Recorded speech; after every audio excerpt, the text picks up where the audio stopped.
A lot of people have this misconception that, since it's from organizations to many organizations, I have to be very serious, I have to be very boring. So I always tell people B2B doesn't stand for business to boring. So you have to influence a group of people, and that group is getting younger by the day. The ages between 25 to 39.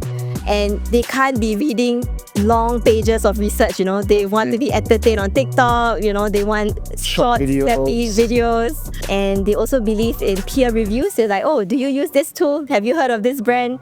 So that's what is the difference in B2B now. They always think like, super senior people, time poor, rich old men, but no, it's not. It's actually young people, I assume, like us. And let's welcome into the studio, Natasha. Woo! Hi, Natasha. So for the sake of our viewers who are not familiar with what you do, could you just share a little bit more about yourself as well as what you do? My name is Natasha, and I've been in the B2B and B2C marketing space for 17 years, and 7 of those years in tech, sales, and training adults. Would you say you're a bit of a guru in that field? Literally a teacher, but not guru, because I think teacher is more like just to teach someone something new, but I wouldn't call myself an expert. So what do you actually specialize in? I specialize in marketing. Basically, then you kind of whittle it down to what's the very basic thing about marketing is how do we get the right message to the right audience at the right time? Because sometimes then it's like giving someone advice. I think you need this toothbrush, and if you say it the wrong way, they're like, what do you mean? Like, are you talking about my hygiene? But when you say the right way, the right message, the right person, the right context, you feel like, yes, I need this toothpaste and this toothbrush and the whole solution. So I do that for companies, and they can be like Salesforce or IBM or government agencies, where sometimes we tell them that, if you want to solve this problem, this is the right way to tell this message. Do you specialize in any field in particular, or is it just marketing in general? B2B these days. So, and the thing about B2B is that a lot of people have this misconception that, since it's from organizations to many organizations, I have to be very serious, I have to be very boring. So I always tell people B2B doesn't stand for business to boring. It's about, at the end of the day, when you look at the statistics now, it's not the same CEO making decisions for everyone.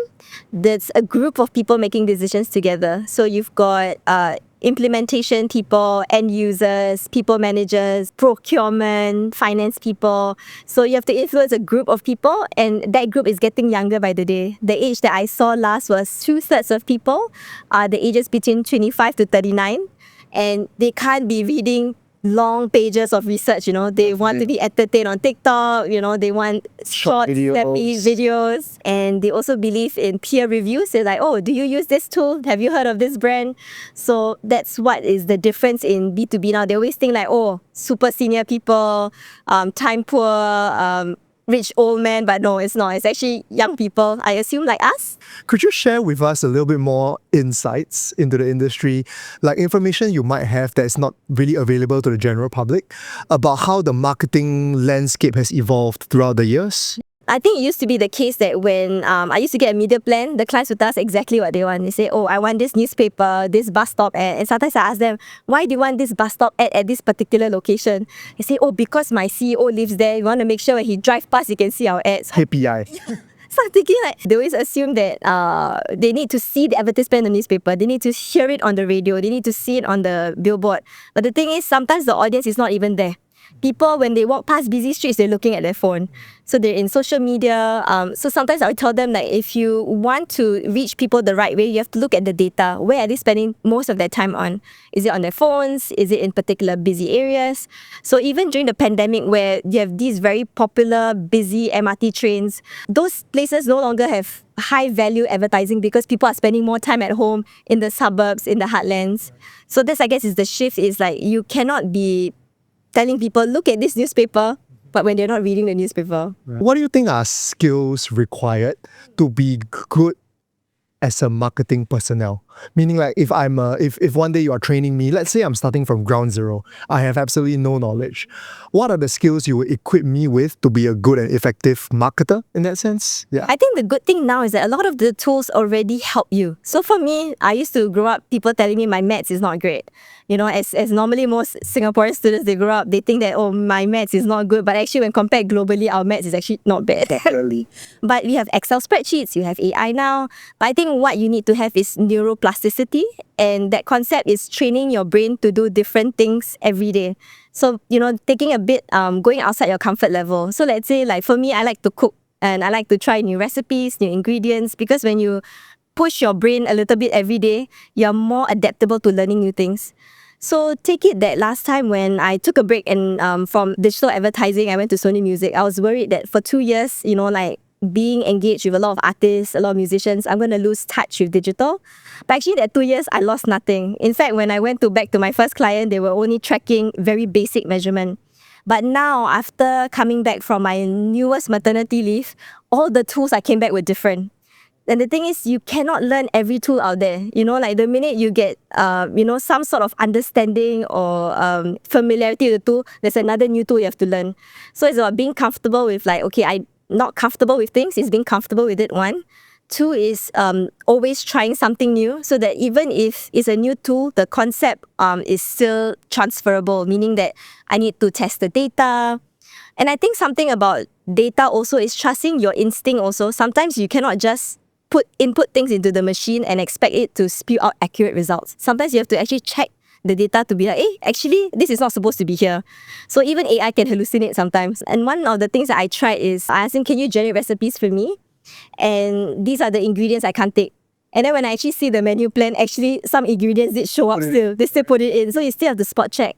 The second thing you have to ask yourself is, whose perspective is being excluded? Meaning that, let's say you want to create a marketing campaign, use a machine.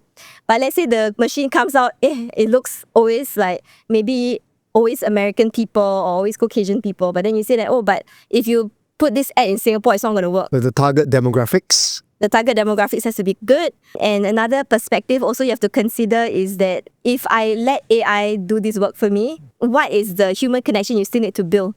Because at the end of the day, like, maybe you see an advertisement, but who you still buy from is still a person. Hopefully, maybe in 2050, might be different. It's getting fewer and fewer, but yeah.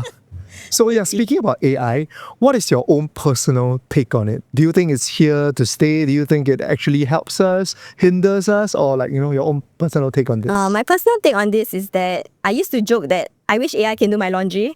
And then recently I saw this video of Neo, vacuuming the floor. And I'm a bit like, okay, I'm not sure I want a humanoid in my house. But I think the thing about AI is it should take away the things you don't like to do. Maybe a lot of reports. Maybe you want to speed up some repetitive tasks. What AI shouldn't do is take away the creative stuff. Like the books you love, the movies you like to watch, the music you like to listen to. I feel like those should still be created by humans. Maslow's hierarchy of needs, you like basic survival, and then you start all the way to self-actualization. Yes, when during self-actualization, what book should I read to develop myself? You don't want to read from a machine. Another thing also is that I think I was sharing with someone that last time when you were trying to get to know someone, you have to read the room. You look at the person's body language, you look at the person's tone, and then sometimes the person can say that, I'm not sure I want to go here. And the thing is, you look at all the other non-verbal cues and you realize that actually she doesn't want to go. If you lose this human connection, next time you just take them for what they say or what they text. It's a lot of your EQ, right? Ability to read the room, gauge the situation, Yeah, and sometimes if you rely so much on, and I think there's a study come out recently that a lot of teenage boys are using AI for romance and relationships. And even as a therapist, and what they find is that the scary thing for me is sometimes, let's say you're sitting across the room for your partner and you're like, I want to know what you're thinking. But then the thing is, sometimes you tell AI first. So if you think about it, that AI has reached the point that they know your thoughts even before you mention it to a real person. Which is getting really scary, right? Really scary. So I think it's just more of a balance. Maybe that bouncing of ideas help. Okay. But then sometimes you also need to make sure that still need your EQ, your human skills to be like, okay, actually, this is what logic says, but I think my heart is telling me, or my gut or my intuition is telling me that I think this is the right way to do things. Okay, which actually brings me to my next point. So, these days, right, with ChatGPT, DeepSeek, and all these different AI softwares, it's so simple to just say, I am a brand. I want to have a marketing plan for this is this, and you key in all the deliverables, and they churn out a full marketing plan for you. Yes. So how different is that actually from something that you guys do and preach and experience over the past 17 years for yourself? I think that's helpful because I think before that, we were always in the dark stumbling. So it used to be the case that, we want this media plan. I say, where's the data from? So even if they use ChatGPT, DeepSeek, Gemini, or even it's like if it provides you real data, that's fine. But then what happens next is how do you design those communications? And the thing is this, even now, even without data, when I ask salespeople, tell me how's your sales approach? They tell me they will cold call, they send a cold email, they will stalk them on LinkedIn. And then I said, okay, if you were the customer and this salesperson did these tactics to you, or this marketer did these things to you, would you pick up the phone? Would you respond to the email? They're all like nervously laughing in the room. So you realize it's still a human connection. It's the same thing when you go in the lift, like you meet someone and you say, hi, you meet a new neighbor. If the neighbor don't want to talk to you, the neighbor just keep quiet, right? It's just going to be that. So you just continue the lift journey up. You don't like, oh, what's your company size? What's your budget? What's this? And you start asking a question. The person in the lift is probably going to think I'm crazy. Right. I don't want to talk to you.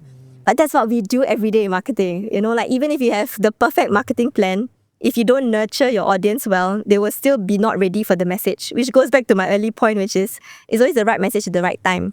And even with DeepSeek, sometimes they tell you that, the best videos are 15 seconds long or 30 seconds long. But when you look at mukbang videos, they're 1 hour. And people still watch them. And people still watch them. They pay them to eat. They say, can you eat this? Or they give them donations, streaming and all that. But the thing is this, it depends, because the thing is they know the influencer. They know what they're going to eat. That sense of familiarity, maybe? Familiarity. And again, it's another human. Maybe, who knows? Maybe the hologram these days, you can ask them to eat whatever you want them to eat. But at the end of the day, it's still about, I need to know who that person is. I need to know what they're doing. Then I will invest my money and my time, watching this video as opposed to other videos they could have watched. I would say, again, it's always about knowing, even with the best media plan, you still need to sense check, which is like, okay, we've done this event, it didn't work. Or, oh yes, we know this event works, we just need to try out more creative varieties. Variations of it? Yeah. Okay, so for small businesses that might not have that big of a budget, or like let's say I'm starting out with a household brand or something, what is the most effective way to go about marketing it or getting my brand exposure out into the market? Yeah. From a professional perspective like yourself. For me, it's awareness. So sometimes I always ask people that, why would you buy this? And for a group of people, they will say, I would buy what's the cheapest or what's the most value for money. But this is something that if let's say most people make this decision when they are buying things on their own. Like let's say their own clothes or, or a holiday or something. But when it comes to business decisions, people don't always buy the cheapest, the cheapest option. And that's because when they make decisions on behalf of the company. Imagine you have one computer that is Apple, and then you've got Microsoft Touch or whatever. And then the last one is a brand new brand you've never heard before, or a company that's always been making, let's say, aircon units, and then suddenly decided to do laptops. If they offered laptops at half the price, do you think you're willing to put your name behind it to say, I want to purchase this cheapest laptops for the whole organization? I think it's very rare someone will actually do that and get it approved. Brands like Apple and Microsoft have been cultivating their brand for years now, right? So that definitely plays a part in the consumer decision. Yeah, and also that familiarity as well. So sometimes I always say that we can give you free things or we can give you cheap things. You always have to be familiar with them. So some of the brands that I've seen that done this really well is banks. For example, let's say home loans. So you could either start advertising, if you want people looking for home loans, here's a home loan. Or you could start it early. So people who just got engaged, you can tell them, do you buy a house or do you rent? So this bank can write this article. The next article or the next advertisement they can do is, okay, so do you get in a 10-year loan or a 5-year loan? And then the next question, and then by the time they are ready to get the home loan, they already prefer this bank as opposed to another bank which is just pushing out the home loan. Definitely. So people feel like, I'd rather get this home loan because I know that, they've been at every step of the journey with me. Okay. Yeah. For marketing for brands, compared to marketing for individuals, let's say I'm providing a service. I'm a plumber, electrician, even property agent or insurance agent. So how does the marketing differ when it comes to these professions? Yeah. Oh, that's a good one. Because recently, I don't know if you follow this person, Nathan. on Instagram. Maybe you can just share a little bit more. And the reason why I found his hilarious is that he's actually a property agent. Okay. And he does his videos in this like humorous ways. He will take like long shots of the property he's advertising for, and then he'll pop out from somewhere or like suddenly lie across the floor. Like he'll do all these unexpected things. But the branding sticks. And for me, it's like I'm not even looking for a house back then. But then I get introduced to like, oh, why executive mansionettes, or why get this condo, or why this condo is a bad idea, or why this property is a good idea. And I thought that recall is good, because then when you think, oh, I think I'm ready to buy a house now, you start looking for his Instagram account and seeing like, what is he posting that's What's available in the market, right? And I think that's good, because it's a human interaction. At the end of the day, when you're going through a house, you're going to go through so many house viewings. You want someone that you can click with or laugh with, and also like, like day in, day out, like before you actually sign off the papers. So Natasha, what would you actually say to like a marketing student or someone out there that's actually wanting to get into the field, but they don't really know where to start? Okay, I think this one is good, where they go for informational interviews. So this is where you go on LinkedIn or anywhere really, if you know someone, oh, I know this person in marketing for 10 years or a few years, is to get in early and ask people who just started, people who are quite tenured as well. And the reason is, and I always like to ask them to get different perspectives also on people who love their jobs and people who don't love their jobs.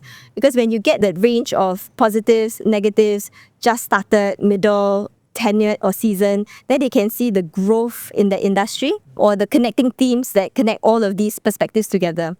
So a very big thing that keeps coming out in marketing these days is, how do we prove impact? Because sometimes we always focus on things that we can measure immediately. Let's say we run an event, we invited maybe 100 people and 75 people show up. That's a really good statistic. Turn-up rate. Yeah, turn-up rate. But the thing is, if 75 people in that room are not the right audience, they're not going to buy in the near future, then it's not that good when you track the impact long-term. The metrics. The matrix long-term. So I think one that we constantly get asked at, because I was doing both roles in sales and marketing, is how do you measure the impact? So for the people coming in, are they spending now? And if they're spending now, are they going to spend more in the future? For example, like what's that pathway to get there? So it's not just important to know if they're spending now or if they're spending in the near future. It's important to know also that what is that journey that they take to get there. So what is the shortest journey to get there? So let's say they went to this event, they read this email, they attended this course, and this is the winning combination to unlock more. But also the challenge on the backside of it, why do people keep saying, what's the impact? How do we measure all this? Is the measuring piece, which is difficult to measure because of all these concerns around privacy.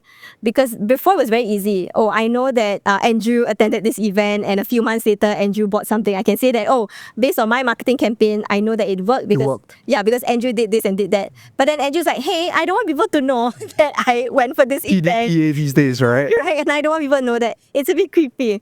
So that's why when we had to anonymize the data, find out, is it safe to collect this data? Is it safe to do it this way? Then it becomes harder to measure. But then it becomes the case of people spend millions of dollars in marketing, but then suddenly they don't have the sales to show for it. Okay. So I would say in marketing is to always ask for students going in freshly eyed is, one, do you have the appetite for numbers? Do you have the appetite to go through a lot of research data to understand, is what you're doing actually working? And I guess the second thing is impact. Like you cannot just like, oh, I want to create a viral video, I want to create a very popular event, and then bring in all these like people. Yes, they have fun, but the thing is it impactful?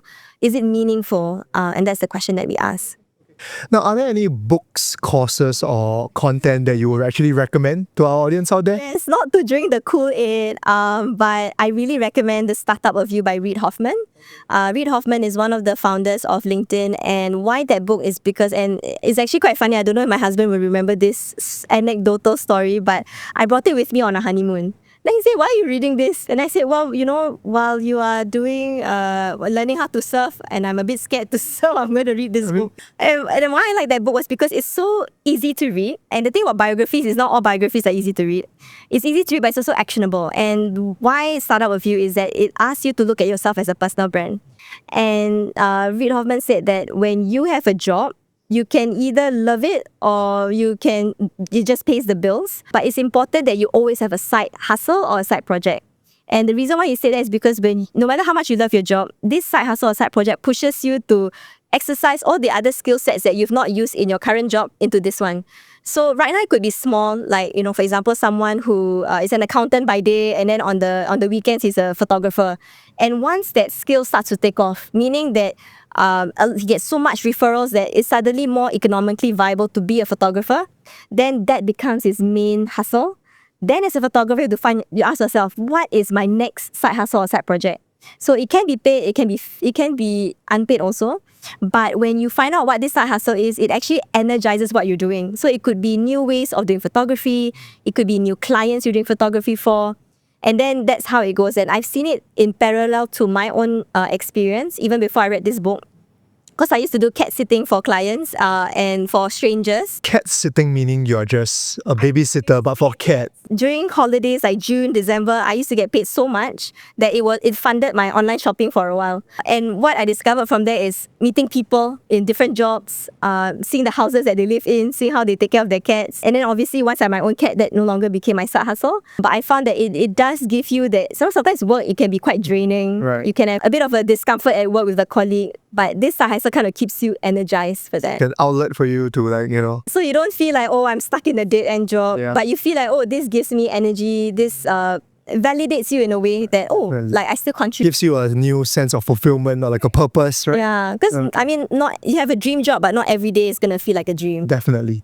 So could you actually share some interesting stories or clients you have worked with? Yeah, I guess the most interesting client that I've worked with, or rather was in my old agency days because I used to work in the digital marketing team and they'll give me all the leftover budget to do like for the digital stuff. And I say, hey, look, can we try something different? This client was travel destination brand in Singapore. You can figure out which one. They used to do digital, such a small portion of the budget. But when they trusted me, and obviously, like I know I give them all the data, all the case studies, when they tried more and more, they realized like, hey, actually, if I invest $1 in this channel, I get more revenue, more bookings out. More value for money. Yeah, so they started shifting away from the big traditional media that was expensive, and suddenly it became digital-led. So it became more like, okay, let's maximize all our budget in digital, and what's ever left over, we're more strategic in the channels we can't track.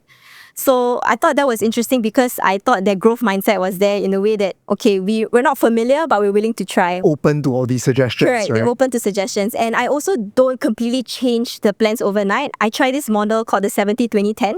70% try and tested, 20% that is in innovation you've seen other people do before, and 10% completely experimental. Because if you tell someone, look, 70% of it is guaranteed, like what you're used to, you're going to get next month. It's just a small 10% or 30% we're going to... Small tweaks. Small gamble, small experiment. And when they see the experiment successful, they add it to the 70. So that's how we learn to keep the things that work, but also slowly take the things that no longer work. It's an amazing strategy, actually, I would say. Right. Yeah, so don't change your whole hair, like try a little highlight. A little bit. Now, you mentioned you've been in the industry for a really long time. 17 years is a really long time. I'm sure there are times you might have felt like either giving up or even switching industries entirely, or maybe even burnout or experience some form of burnout. So how do you actually deal with this? And, how do you continue to get yourself going? Is there something for you to push through, to motivate yourself? When I was in an advertising agency, I felt that I made this recommendation. I said, let's buy this channel and let's target people in this way. The thing is, I wasn't familiar with the channel. Like, I'm not the person going in, day out, like with the dashboards and all of that. So then one of the planners told me in my team said that actually this feature is no longer available. So then I felt that I'm going into clients with like multi-million-dollar budgets and I'm not familiar with the updates, the features, what's been sunset. And I felt that I want to go into tech, which is why I joined tech. And then because at least, even if I'm not the first person to know about technology, I'm at least in the company that originates that technology, if you will. So that's when I started to, hey, let's find out what's out there. So actually what I did was, again, information interviews, find people to talk to. Tell me more about this company, like tell me more about what you do. And that's when they said, oh, actually, I think you should try out for this role. Okay. I feel that when I start to feel the sense that I'm losing touch is when I feel, okay, maybe I should reinvent myself or pivot to a new... Upgrade your own self, your skills, your mentality, Yeah. My previous job, which is the longest job I had for 7 years, why I'm in this for so long also is that almost every year, except in the last few years, is I studied something new. So then I feel like, oh, with this new knowledge, I can, put it back into my work. Which goes back to what you were saying earlier. Always have that side hustle until it becomes your main hustle, and then you look for another side hustle. Yeah. Never stop hustling. Good wife. On days where workload is heavy, or like you actually feel like you could be suffering from a bit of a burnout, what's the best way to do it, to go about do it? Actually, something that I committed myself to is I'm sure like you all know this. There's a lot of layoffs happening. I think since the very first pandemic, 2020, and I think every time it happened before, it always shook me. Even though like when it happened to colleagues, even though it didn't happen to you, is that and you have this thing called survivor's guilt where you feel like, hey, how come they went through?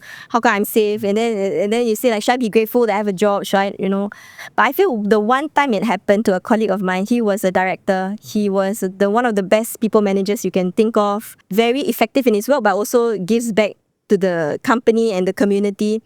And then when that happened to him, right, my friend said, do you think we should attend this meeting, this optional meeting? I said, no, I'm going to go for a walk at 5 o'clock. So Do what's best for yourself. yeah. So I told myself, you know what? Like, if it can happen to him, I said, I'm going to spend this 5 o'clock with my children. So that's what I did. Every time it's 5, I try to pull myself from work, even though I'm sometimes deep into an email. Balance. Yeah. And sometimes just a quick break, take my children out. Even if it's a short while, even like no matter what, come back by 6, but at least I'm out with them. Okay. And then take a break and then I'll come back.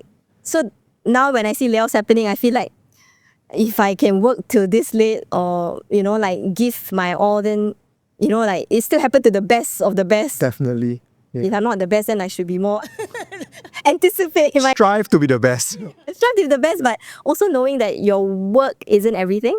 But it's also finding the reason why you go to work, which is like for my children, or for my family, or even for yourself, like, oh, I want to challenge myself or contribute back. Yeah. Okay. So we all know Natasha, the business person, the stern and prim and proper.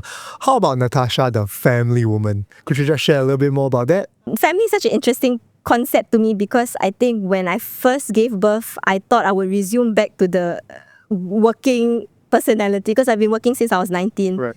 So I thought like, oh, I'm going to drop my kid off at childcare and then I'm going to go back to my yoga and my social life and my work.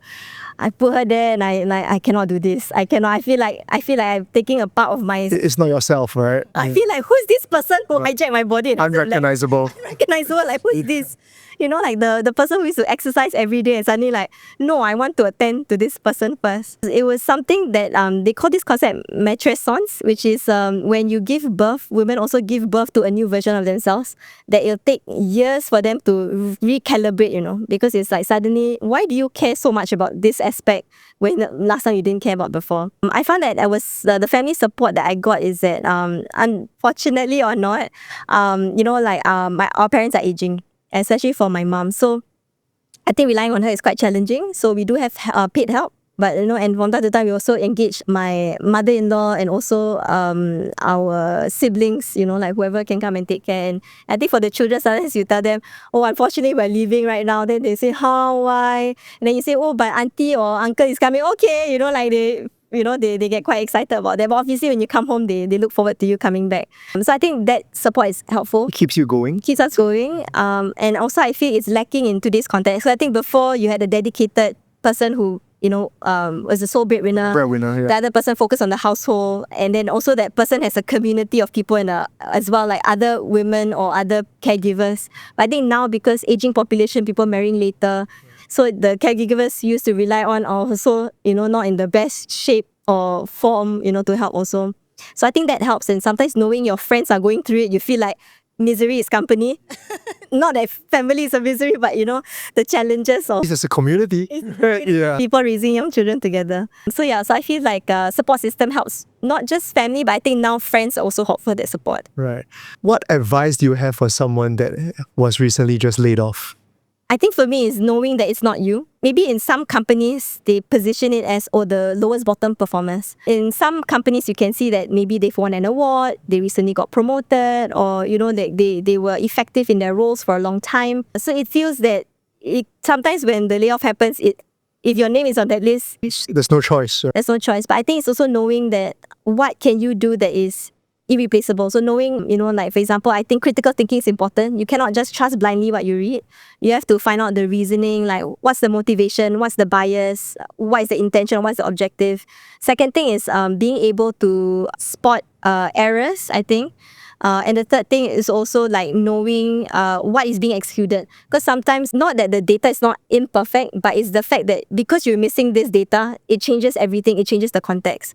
So I think having, and again, neuroplasticity, which is like challenging yourself to learn something new every day, that can help you. And it can be something fun like Duolingo, learn a new language, learn to play chess.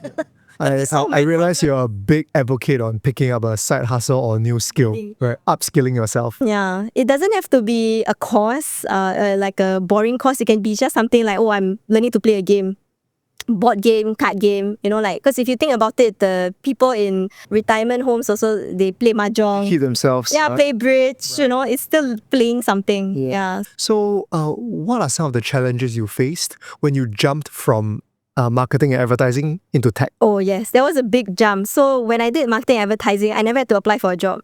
So people call me a job hopper, but actually every time I had an offer, it was offered by recruiters, so I was headhunted. I got poached to do the same thing for more money, a bit of a no-brainer, right? So I left, obviously took a more money for it. But going into tech was the hardest. Okay. And that's when I did a lot of information interviews, asking people, hey, you're inside, can you refer me?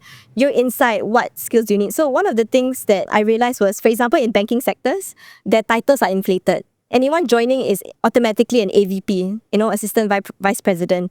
But the minute you go into tech, all the roles are sort of deflated. So you could be earning a lot of money, but you're maybe at the bottom. Just an executive. Just an executive. So you could be an associate product manager, for example, but you're at the bottom of the bottom of the bottom. And for people managers, they're actually quite senior. So when I look at the resumes or CVs or experience of people who have manager roles, actually director roles, they were actually CEOs of companies they founded, got bought over, CEOs at other places, tech companies. And when they joined the big tech, they sort of took no longer a CEO, C-suite role, but took a director role. So you can see that actually in the tech space, sometimes the role you apply for may seem like a downgrade or demoted, but actually it pays better and you still have sort of autonomy. So the title does not mean everything. Correct. Title doesn't mean everything. And I tell myself, if they pay more, but you get to learn from the ground up, it's even better because you also establish credibility that way. Meaning that, I've done the grunt work and people actually, I've seen promotions even faster. So when they pivot, let's say 7 years in, architecture or 7 years in something else, when they go into tech, they started like level 0, 7 months got promoted. 7 months later got promoted again. Then I'm here, So they climb the ladder up real quick, right? For me, it's like, I'm still here. I got promoted only once.